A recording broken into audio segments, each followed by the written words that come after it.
Das erste Mal durfte ich die glasklaren Flüsse und wilden Schluchten Montenegros 2023 auf einer Bike-Rafting-Tour erleben. In 3 Tagen sind Xaver Frieser und ich vom Camp Grab mit den Bikes durch den Durmitor Nationalpark pedaliert, um dann an der Dordevica-Brücke in die tiefste Schlucht Europas, in die Tara-Schlucht, einzutauchen. 2 Tage paddelten wir die schwer beladenen Packrafts durch die Stromschnellen zurück ins Camp. Die Erlebnisse haben sich fest in meinem Kopf eingebrannt und haben geradezu nach einer Wiederholung gerufen. Als ich Sven von der Idee einer Paddeltour in Montenegro erzählte, traf ich sofort auf offene Ohren. Auch er wollte schon seit langer Zeit einige Flüsse dort befahren. Auf unserer Wunschliste standen die Komanica, die Ceotina und die untere Tara. Eine Woche hatten wir für das Programm eingeplant. Dass wir in dieser Zeit noch viel mehr erleben dürfen, wussten wir noch nicht. Also packten wir unsere Boote und bereits wenige Wochen später haben wir uns in Montenegro getroffen und uns noch am gleichen Tag auf den Weg zum ersten Ziel gemacht, der Komanica.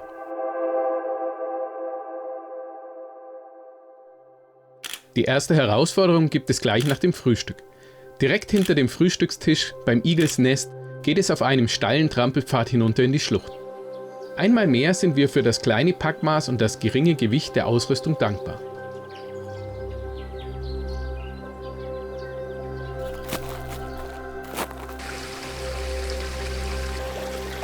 Haben wir wieder mal eine geografische Unsystematik. Der große Fluss wird nach dem kleinen benannt. Der Aufbau der Boote ist für uns fast schon Routine.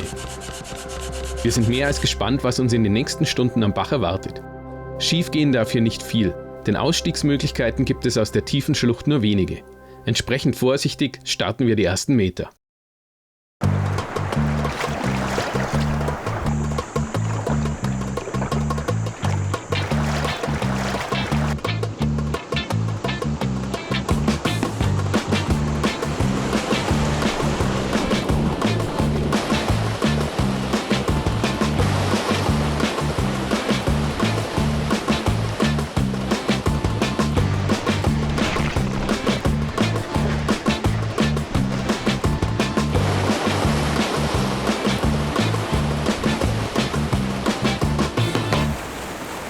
Der Wasserstand ist an der unteren Grenze der Fahrbarkeit. Wir müssen vorausschauen und gezielt steuern, um an den verblockten Stellen nicht hängen zu bleiben. Hier kommt keine Minute Langeweile auf. Auch landschaftlich ist die Komanica ein Juwel. Leider ist sie von einem Staudammprojekt bedroht. Sollte es zu dem Bau kommen, verschwindet die einmalige Landschaft in einem riesigen Staubecken unter Wasser. Dank dem Einsatz diverser Umweltschutzorganisationen wurde der Bau vorerst gestoppt. Die finale Entscheidung steht jedoch noch aus. Wir beide hoffen allerdings, dass diese Schönheit noch lange erhalten bleibt. Die zweite Hälfte des Tages ist zäh. Gegenwind und fehlende Strömung lassen die Kilometer anstrengend und lang werden. Gut, dass die eindrucksvolle Landschaft von den Strapazen ablenkt. Ziemlich erschöpft erreichen wir den Ausstieg gegen Ende des Tages. So, Nummer 1, oder? Ordentlich zum Schluss. Naja, war so nur knackig dann, ja. Ein weiteres Mal genießen wir die Vorteile der klein verstaubaren Packrafts und packen die gesamte Ausrüstung in unsere Rucksäcke. So kann es unkompliziert zu Fuß und per Anhalter zurück zum Ausgangspunkt gehen.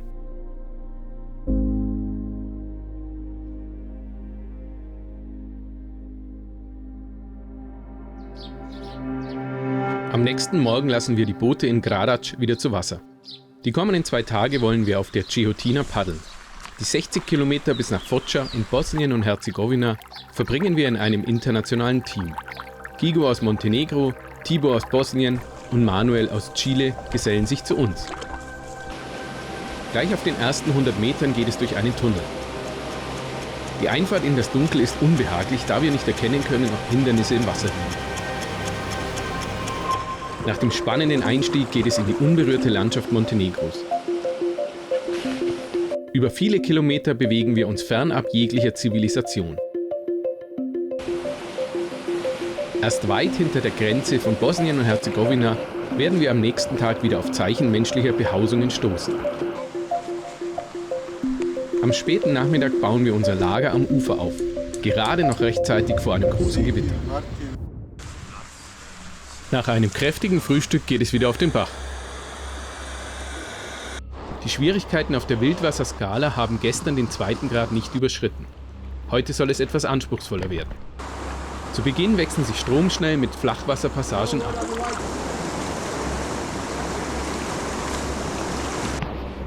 Bei einer unübersichtlichen Stelle steigen wir zur Besichtigung aus. Wir wägen die Risiken ab und entschließen uns alle, die Stelle zu umtragen. Unter einem Stein hindurch geht es zur nächsten anspruchsvollen Passage. Hier sind wir kurzzeitig richtig gefordert. Voller Adrenalin paddeln wir weiter.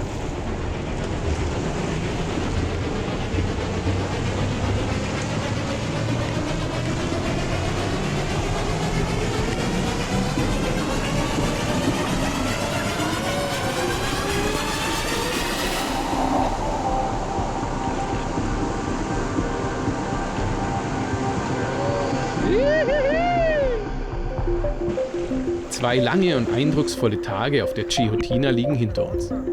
Die Stimmung ist großartig. Mit dem Shuttle geht es noch am gleichen Abend zurück nach Montenegro, wo wir gegen Mitternacht in die Zelte schlüpfen.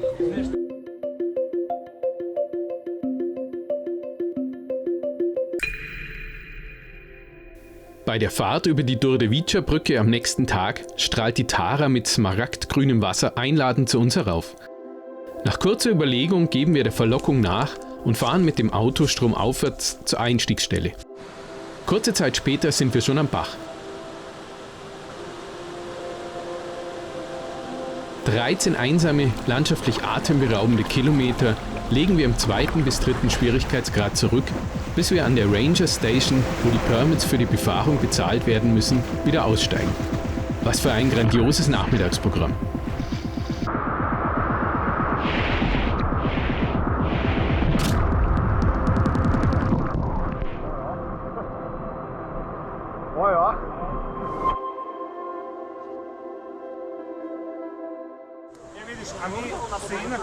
Bei der Einstiegsstelle Prestanovica ist am nächsten Morgen viel los.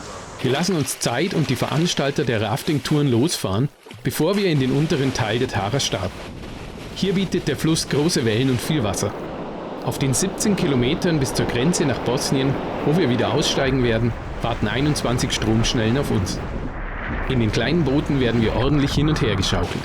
Erinnerungen an meine Bike-Rafting-Tour vor 2 Jahren kommen hoch und ich freue mich riesig, wieder hier sein zu dürfen.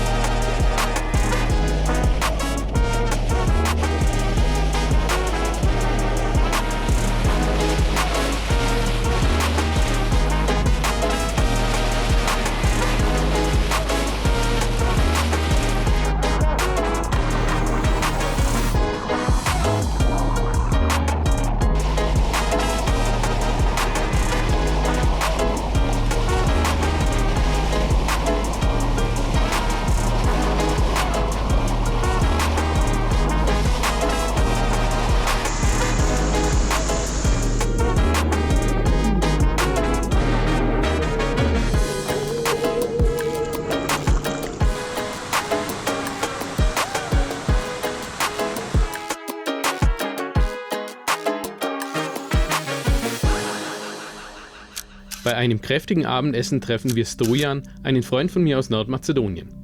Sein Vorschlag für unseren letzten, noch verbleibenden Tag ist der Besuch des Nevidio Canyons. Mit vielen Sprüngen und Rutschen ist der Canyon ein besonderes Erlebnis. Nebenbei ist es die Feuertaufe in Sachen Canyoning für Sven und der gelungene Abschluss für eine vollgepackte Woche mit jeder Menge Wassersport in Montenegro.